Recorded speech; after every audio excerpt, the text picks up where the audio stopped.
ఆవు పాలు తెచ్చి నీకు అర్పితము చేతునంటే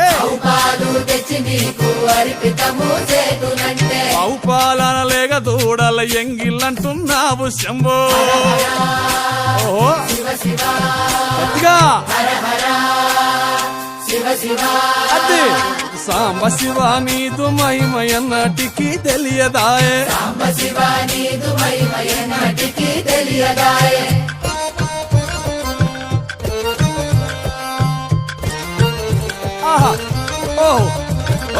తుమ్మి పూలు తెచ్చి నీకు తుష్టుగా పూజింతునంటే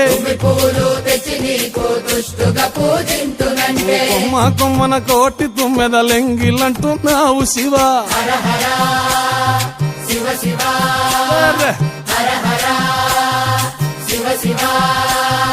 సాంబ శివ నీదు మహిమయన్నటికి తెలియ